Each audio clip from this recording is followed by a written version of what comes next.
Buenas tardes a todos. Soy Alejandro Loba, cardiólogo en el Hospital Virgen del Castillo. Voy a presentar un caso dentro del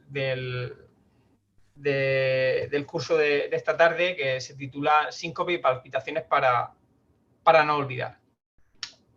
El caso trata de un paciente varón de 64 años, fumador, sin otros antecedentes de interés, que acudió a un servicio de urgencias por un dolor persistente de unos 30 minutos, una hora, de dolor opresivo a nivel epigástrico, sin otros datos patológicos a la exploración.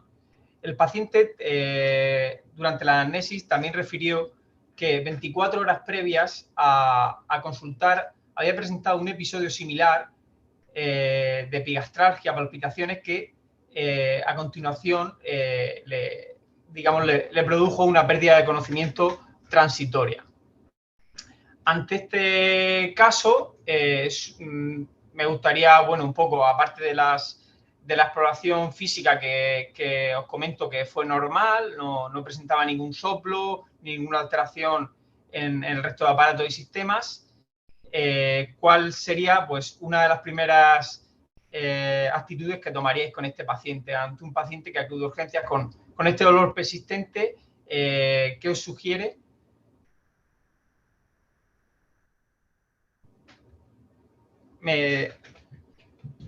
Voy a ir lanzando preguntas, pero bueno, si podemos ir contestando así dinámicamente o bueno, yo sigo contando el caso.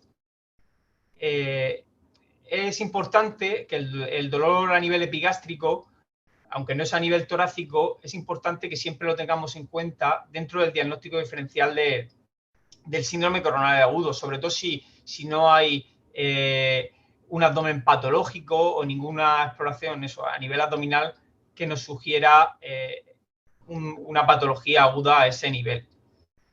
Una de las pruebas que se le hizo al paciente fue un electrocardiograma. Este es el electrocardiograma con dolor, no sé si lo veis suficientemente bien, y en principio alguien quiere comentar qué le sugiere, si le parece un electropatológico o con los síntomas que cuenta el paciente, si sospecharía alguna entidad o creéis que es normal, ¿haríais algo más? Este es un electro de 12 derivaciones. Sergio. Hombre, yo creo que aquí alguno de los ponentes, ¿no? David, por ejemplo, podía contestar. David. A ver, el electro la verdad que es poco expresivo. Un paciente con dolor tiene ahí unas derivaciones V2, V3 que nos gustan, no tiene ningún descenso y bueno, al final con un electro tan poco expresivo lo que manda debe de ser la clínica, sobre todo teniendo en cuenta pero, por ejemplo, vale. En ese momento, Alejandro, ¿en ese momento el paciente tenía palpitaciones? No, en ese momento el paciente únicamente nos ha contado que tuvo palpitaciones y un síncope con una epigastralgia hace 24 horas y ahora está con su dolor epigástrico persistente, sin otra sintomatología y con constantes normales. Vale, si está con dolor con ese electro, vamos, yo le haría una eco para ver si hay alguna alteración segmentaria para descartar isquemias, ¿eh? Vale. Como bien, sobre todo en cardiología, por las guardias de cardiología, sabemos que a veces los electros normales pues pueden esconder lesiones coronarias. Hay algunas arterias que son menos expresivas, como puede ser la arteria circunfleja, y hay otras derivaciones adicionales que nos podrían ayudar, como son las derivaciones derechas y posteriores. En este paciente se hicieron las derivaciones derechas, que a priori tampoco mostraron ascenso del ST. Lo dejo para que lo veáis o si queréis comentar algo que os llame la atención.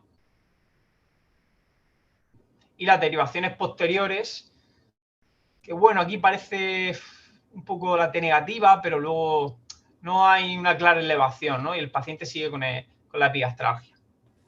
Entonces, Javier Copete había comentado hacer un ecocardio, ¿no? En casos dudosos que nos puede ayudar, ¿no? Javi. Alejandro, yo antes del ecocardio, como médico de familia, me pregunto que, claro, aquí estáis los cardiólogos que lo tenéis súper enfocado a que parece que es algo de cardio. He preguntado lo de las palpitaciones porque, claro, si las palpitaciones son coincidentes con el ritmo sinusal, La verdad es que me preocupa poco porque ya tengo documentado el electro con las palpitaciones y no hay ningún evento arrítmico.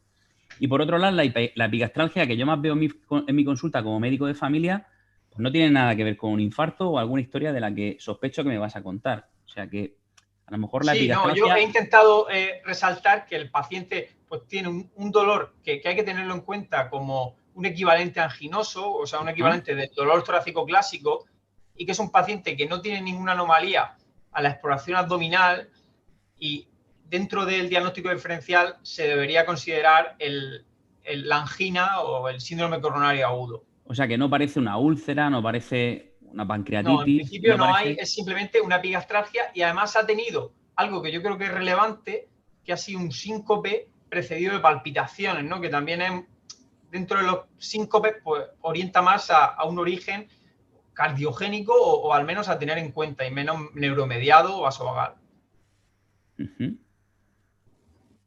Vale, pues supongo que, bueno, aquí si estuviéramos de guardia de cardiología, pues a lo mejor le haríamos una eco. Si estuviéramos en un servicio de urgencias hospitalario, pues bueno, se podría a lo mejor hacer una analítica completa, poner analgesia. Supongo que muchos haríamos eso porque el electro tampoco nos da muchos datos, pero a veces, bueno, esperar, pues el paciente da la solución, ¿no? O nos ayuda un poco más.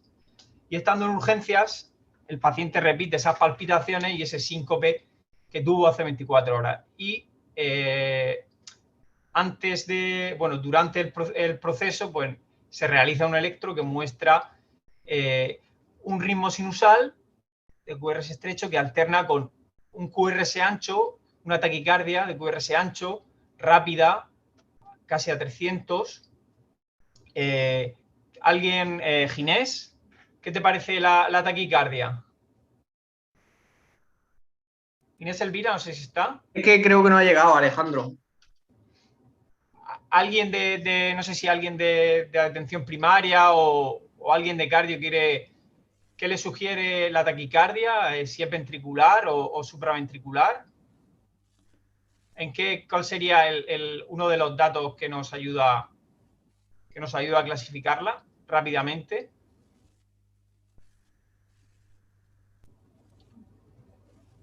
Nacho de cardio, cuéntanos, Nacho. ¿O Nacho? Hola. A ver, tenemos una taquicardia regular de QRS ancho en torno a unos 300 latidos por minuto, ¿vale? Con una morfología, con un QRS que a mí bueno, es muy diferente al QRS basal, porque el QRS basal es estrecho, que la verdad es que a mí me impresiona de taquicardia ventricular. Mi primera opción sería taquicardia ventricular en este caso. Sí, ya en un porcentaje muy elevado de un paciente con una taquicardia de QRS ancho va a ser una taquicardia ventricular, más en un contexto donde podemos estar ante isquemia, ¿no? Cardiopatía isquémica por un poco el perfil del paciente. Y luego, a mí me llama mucho la atención y lo tengo mucho grabado. Lo que hay al final del QRS en V4, la derivación V4, ¿qué es? ¿Te refieres esto? Sí. ¿Es una onda P? Podría, yo creo que es el final del QRS, no creo que sea actividad. Que no se ven todos. Si fuera disociación. ¿Me has dicho a mí, me has preguntado, David? Sí. Sí, yo no sé si tendría que coger un compás para ver si coincide con las ondas P para que fuera disociación, pero realmente yo diría ahora mismo así, sin medir nada, que puede ser pues muescas ahí del final del QRS que no siempre se repiten. Sí. No lo sé. La verdad para es que... mí la clave es el... a mí, sí. El paciente tiene palpitaciones, está con síncope, me has dicho que está en urgencias, pero este paciente me lo puedo encontrar en la consulta de mi centro de salud y la verdad es que me gustaría que me ayudaras a saber cómo puedo manejarlo, ¿no? Si realmente tengo que dar una descarga al paciente porque ha sincopado o si tengo que llamar al 061, si lo puedo mandar por su propio pie. Sí. Bueno, un dato que quería comentar es que en V1, para ya cerrar lo que es el tema de la taquicardia, que es ventricular, el QRS, la morfología, con una R alta y una R prima pequeña, esa morfología que, bueno, a mí me gusta llamarlo en orejas de conejo, que es muy típica de taquicardia ventricular, porque es un bloqueo de rama derecha que no es la morfología típica, ¿vale? El paciente, aquí os muestro las otras derivaciones de miembros, no se comportó como estamos viendo, porque esto es simplemente una tira, sí que tenía un cierto componente de entrada y salida, pero el paciente en urgencias llegó a administrarse hasta 12 cardioversiones y además amiodarona intravenosa a la dosis de 300 miligramos. ¿Vale? Las taquicardias en algunas ocasiones hizo rachas que se quitaban espontáneamente, pero en otras les sincopaban y tuvieron que cardiovertirlo. Alejandro, por un momento, el primer electro que has montado de la taquicardia. Sí. Ese, mira, aquí, bueno, es simplemente por curiosidad comentar que el dudoso ese ascenso que se veía de V2 a V3 ya no está, comparado con el electro inicial, que creo que el electro inicial se hizo en urgencias extrahospitalarias, ¿no? O sea, con un aparato distinto, ¿no? Porque hay muchas veces que nosotros desde el hospital repetimos el electro y lo que se ve inicialmente en urgencias extrahospitalarias ya no se ve. Yo no sé si es por el aparato, pero me llama la atención que a veces la vemos, ¿no? Si os fijáis ahí en V2, V3, ya no está. Sí, también puede ser que si cambiaran, no sé, las derivaciones también, ¿no? De el espacio intercostal o... Claro, por eso, es simplemente una curiosidad. Sí. Vale. Alejandro, sí. Perdona que insista. Cuando yo estoy en el centro de salud y veo esto, mi paciente sincopa y tiene dolor epigástrico, ya con palpitaciones, parece que no tiene nada que ver con una pancreatitis, y estoy viendo que está entrando y saliendo de una taquicardia de QRS ancho, ¿tengo que dar una descarga? Y si soy el médico del 061, ¿tengo que dar una descarga? Si está entrando y saliendo, no. Yo lo que haría es poner un antiarrítmico, como puede ser amiodarona, y salvo que el paciente esté en un episodio sostenido que lo sincopa y no sale, en ese caso sí haría una descarga. Vale, gracias. Otros, aparte de la amiodarona, las cardioversiones, en un paciente con tanta actividad de taquicardia ventricular, probablemente también se podría considerar una sedación o betabloqueantes, o en algunos casos más extremos donde no se controlan con amiodarona y betas la lidocaína. Y ya, bueno, un poco comentar que el paciente después de las descargas, no sabemos si después de tantas descargas o porque lo seguía manteniendo, pues sigue con la epigastralgia. Y el electro, aunque he puesto el mismo, pues no tenía cambios significativos respecto al primer electro en sinusal. ¿Qué haríais en esta situación? Traslado a la UCI, amiodarona, perfusión y esperar y ver y estudiar el caso. ¿O el dolor es por todas las descargas? Es que tienes el dolor ahí molestando y sin estudiar todavía. Si no quieres ir directamente a la opción invasiva, igual deberías de hacerle caso a Javi. Sí, ¿no? Quizás en este momento pues puede ser de interés, a lo mejor la ecografía podría ayudarnos. La analítica que sacamos al inicio a lo mejor está en todo este barullo de tiempo de cardioversiones, aunque es importante que ante la sospecha de un síndrome coronario agudo con arteria cerrada, que es cuando hay un ascenso del ST, que no es este caso, no debemos esperar a otras pruebas como pueden ser las troponinas o el empleo de la ecografía, no deben retrasar si tenemos claro que el paciente se podría beneficiar de un cateterismo para ver si puede ser la causa de esa epigastralgia y esa taquicardia ventricular, que tenga una arteria cerrada.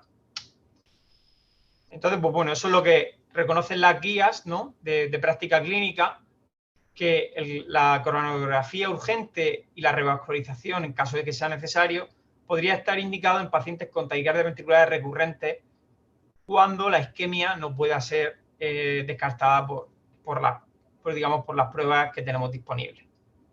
También, Alejandro, un manejo práctico del día, o sea, si nosotros no encontramos eso, ya sea en urgencia extrahospitalaria o hospitalaria, si está en el hospital, obviamente tiene que estar monitorizado en urgencia, y ya si se ha diagnosticado una taquicardia ventricular, hay que avisar a la UCI para que vaya a la UCI, o previo ahí a la UCI hacer un ecocardio por si habría que plantear un cateterismo.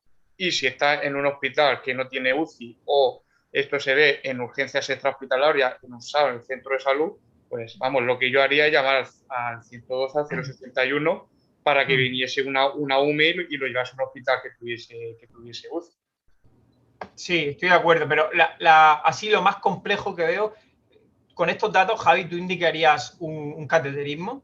Con esa epigastralgia, sin analítica, sin eco. Cateterismo urgente como tal, pensando en un síndrome cardíaco con elevación del ST, ahora mismo no, pero eso no quiere decir que hay que estudiarlo. O sea, ese paciente tiene que ir a la UCI, y la primera prueba complementaria, aparte de lo de la analítica, electro y demás, que yo haría sería una ecocardio. Sí, lo que planteo, siempre más complicado en el síndrome coronario agudo es que es una patología tiempo dependiente, ¿no? Y que hora que pase, pues más probabilidad de un daño con menos probabilidad de que sea reversible. En este caso tuvimos un poco la ayuda de que, como el paciente precipitó pues todas estas cardioversiones, que eso llevó un tiempo hasta la estabilización, la analítica a su llegada, antes de las 12 cardioversiones, pues mostraba una troponina por encima del valor normal, que bueno, eso ya pues, podría un poco orientar el cuadro, que bueno, con ese electro podría ser un sin elevación del ST, pero bueno, con un dolor persistente, y aquí es donde pues las guías también reconocen que la ecografía podría realizarse antes de un cateterismo siempre que el diagnóstico pues, bueno, se considere un poco incierto, aunque no debe retrasar mismo si creemos que esta debe hacerse pues, firmemente. A este paciente finalmente se optó por hacer una ecografía. Aquí vemos varios planos, el plano 2 cámaras, donde vemos la cara anterior, la cara inferior, el plano eje largo con el septo y la cara posterior, y el plano 4 cámaras con el septo y la cara lateral. Y vemos una alteración de la contractilidad, una pérdida de fuerza del miocardio en un territorio extenso que incluye la cara posterior, la cara inferior y la cara lateral. Ante esto, finalmente, se contactó con el equipo de hemodinámica, ante estos hallazgos, con esa epigastralgia persistente, sin claras alteraciones del ST, pero con taquicardias ventriculares y unas troponinas elevadas previo a todo ese cuadro, que mostró una arteria que muchas veces pasa desapercibida en el electro, y por eso quiero resaltar que lo fundamental es la clínica. Al final, un dolor persistente, sin otros datos de patología a otro nivel, que siempre debemos considerar ese dolor epigástrico como un equivalente de angina típica, opresiva, centrotorácica, irradiada a cuello. Y aquí vemos el cateterismo con el tronco coronario y esta primera rama que sale hacia abajo, que está ocluida, porque debería continuar por aquí, que es la circunfleja. Aquí en otra visión. Era una trombosis aguda. Aquí se pasa la guía y se ve todo el resto del trombo, que se consigue abrir con un stent. Y distalmente pues queda un vaso que se llama obtusa marginal con trombo en su interior.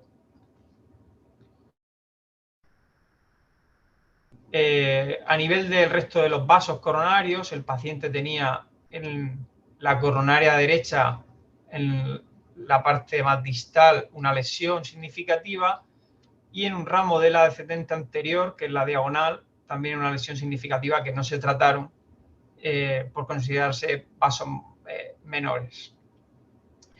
Lo curioso un poco también del caso ahora es que en el límite allá, a las 48 horas, aunque pongo este electro, no es el electro de ese momento, porque no lo tengo claramente, pero hizo una taquicardia ventricular sostenida que tuvo que cardiovertirse, y se añadió nuevamente amiodarona. No volvió a hacer más episodios de taquicardia ventricular. En resumen, y es un poco por la pregunta que planteo, que va más enfocada a cardiología, tenemos un paciente con una taquicardia ventricular sostenida en las 48 horas de un infarto inferoposterior lateral, con una FEBI del 40%, lesiones no revascularizadas de pequeño vaso. Javier Copete, no sé qué opina de qué haría en este caso. ¿Le genera inseguridad y optaría por una prevención con un dispositivo, con fármacos, o optimizaría el tratamiento médico y reevaluaría en el seguimiento? La pregunta es buena. A ver, yo directamente implantar un DAI. Ahora mismo yo no lo haría porque al fin y al cabo teníamos una causa revertible, me refiero. El paciente tenía una arteria obstruida, que es lo que le estaba generando isquemia, y eso ya se resolvió. Es lo mismo que si el paciente, en vez de una taquicardia ventricular, hubiese tenido 3 fibrilaciones ventriculares en el seno de un infarto. Ese paciente tú le pones un muelle, le soluciona la isquemia y le pones un DAI. Pues yo de momento me esperaría. Yo lo que le haría es estarlo monitorizado en una planta con telemetría algún día más, y lo fundamental en este caso es optimizar el tratamiento médico óptimo en la medida de lo posible, y durante el seguimiento pues hacer reevaluación clínica y con ecocardio. Que vemos que dentro de X tiempo, meses, un año, se hace el ecocardio y tiene el paciente FEBI deprimida, se podría plantear un desfibrilador, pero de momento, en el momento agudo, una vez solucionado la isquemia, yo me esperaría. Sí, estoy de acuerdo. Es verdad que me generaba cierta duda el episodio que hace ya más hacia las 48 horas, y de acuerdo, porque, bueno, un poco quería comentar que las taquicardias ventriculares o fibrilaciones ventriculares que se producen en las primeras 48 horas, que la podemos considerar, ¿no?, dentro de ese periodo, aunque está ya en las primeras, ahí ya pasando ese límite. Los datos que hay sugieren pues que, digamos, puede haber un aumento de la mortalidad en estos primeros 30 días después del evento, pero no hay datos que sugieran que va a haber a largo plazo mayor riesgo arrítmico. Y bueno, de acuerdo con las guías, pues optaríamos eso, por tomarla como prevención primaria, la prevención de muerte súbita en este paciente, y optimizar con todo el tratamiento médico disponible, y de acuerdo a las guías, pues indicar un DAI si cumple criterios. Pero generalmente, como dicen las guías, pues los primeros 40 días del infarto no se va a recomendar un desfibrilador, tampoco un tratamiento antiarrítmico de manera profiláctica, que podría ser perjudicial. Y sí van a haber algunos casos especiales, como vemos en las últimas guías americanas, donde un paciente parecido al nuestro, con esa FEBI límite, isquémico, en los primeros días del infarto, aunque la primera evidencia va a ir a tratamiento médico óptimo, en algunos casos se podría considerar tanto un chaleco desfibrilador en los casos de más riesgo, como hacer incluso un estudio electrofisiológico para favorecer la aparición de una taquicardia ventricular, y en ese caso colocar un DAI. Aunque en España en general, y yo creo en nuestra área, si optamos por tratamiento médico óptimo, salvo casos muy seleccionados donde a lo mejor se podría plantear un chaleco desfibrilador. Y ya para terminar un poco, las arritmias dentro del infarto agudo de miocardio, pues me gustaría destacar que es un caso especial porque las taquicardias ventriculares pues son un porcentaje bastante pequeño de los casos. El llegar a que se produzca una taquicardia ventricular, una fibrilación ventricular al final, pues es un cúmulo de factores, como un daño miocárdico que puede existir previamente en el paciente por un infarto previo, o problemas a nivel mutaciones genéticas o alteraciones a nivel del miocardio, que junto con la isquemia que se produce aguda y la deformación en el ventrículo y el desbalance del sistema autonómico, pues van a generar ahí una alteración a nivel celular y eléctrico que va a precipitar la aparición de este tipo de taquicardia. Como conclusión, pues yo creo que lo más importante para tanto cardiología como atención primaria es que seguir el ABC, ¿no? Para intentar en pacientes complejos, tanto donde sospechemos síndrome coronario agudo como en el estudio del síncope, pues llevemos a cabo una anamnesis adecuada que nos ayude a orientarnos.